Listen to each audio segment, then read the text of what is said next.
Now here, as usual, we start with the document type. Oh, sorry, doc type HTML.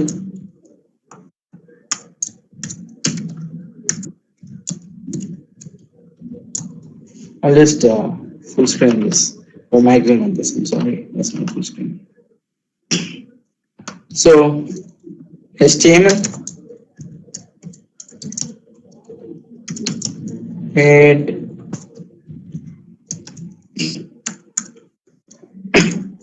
title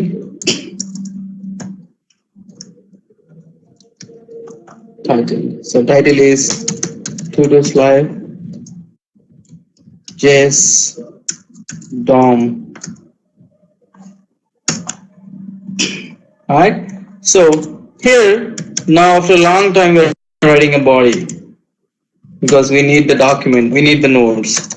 Alright, so here I'll write the first one, let's say just div. Here's a div. So here I'll write a content. This is a div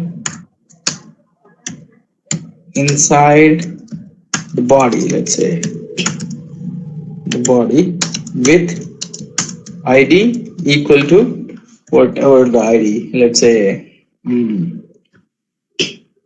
I'll say DOM example.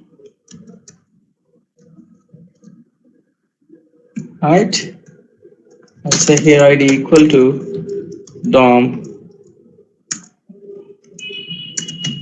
example. So I'll just save this.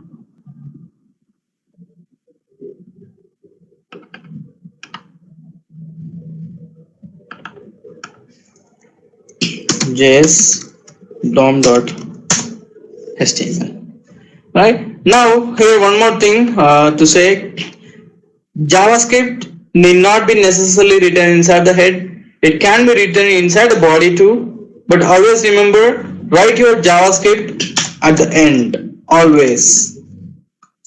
Okay? It need not be. It's not mandatory that it has to be written inside the head. It can be written anywhere.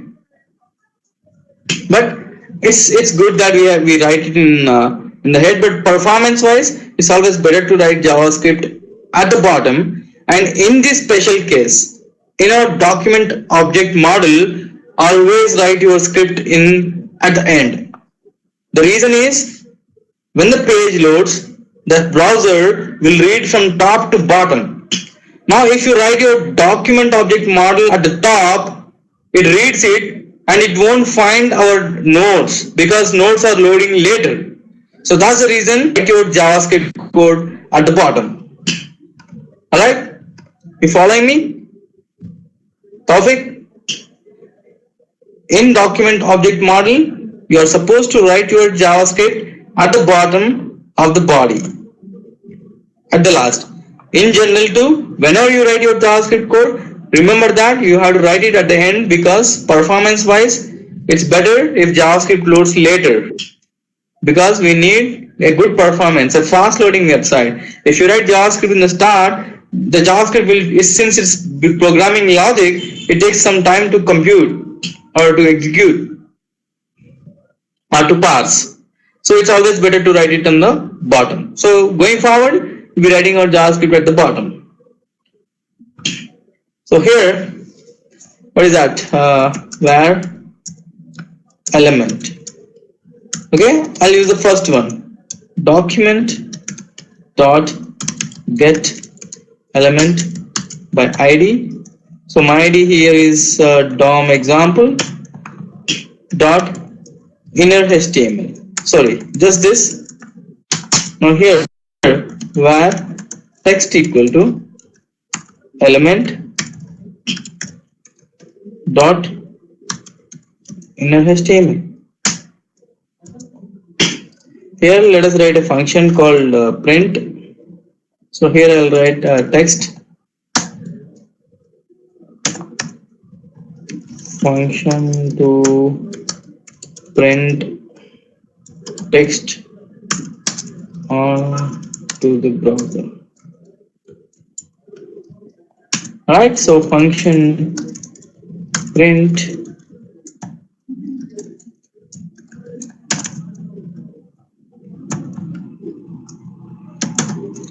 str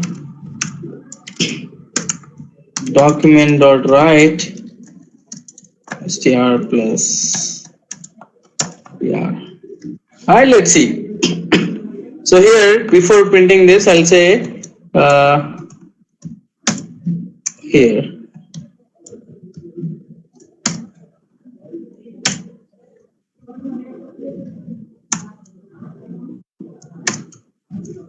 I'll write it here. Print the following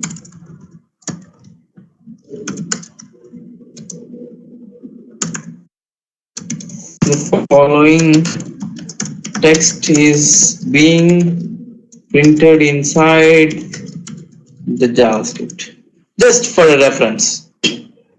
All right. So here I write a HR, and let's see. I'll go here.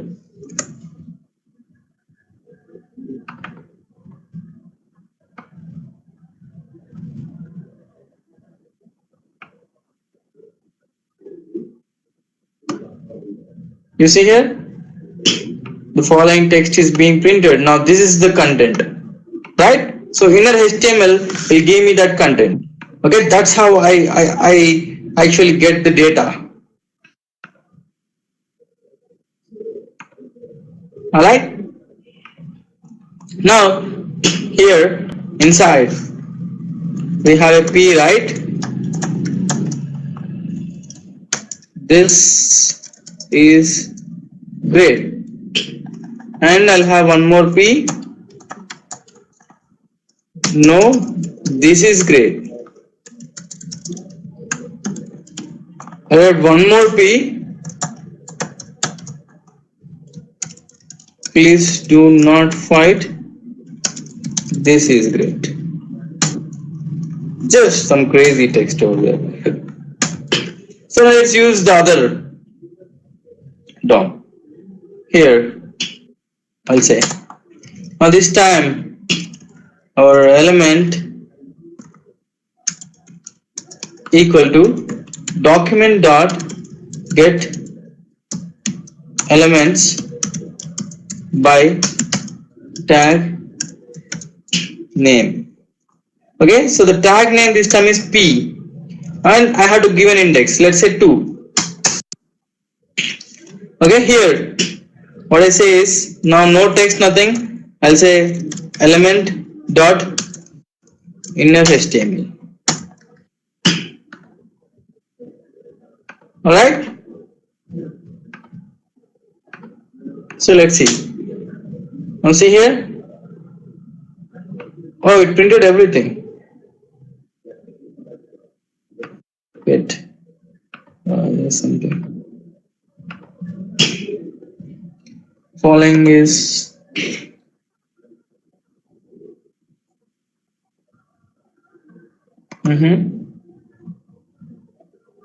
it printed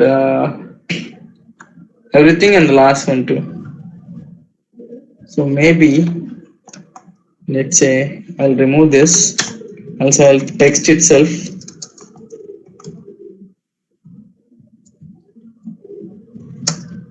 Oh, I'm sorry. I'm sorry.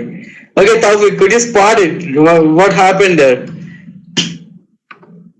Taufik, it printed everything, and it printed this too. Yes?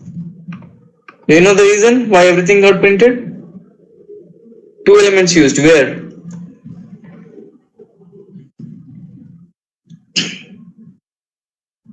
Okay, I'll just try something. Let's try something.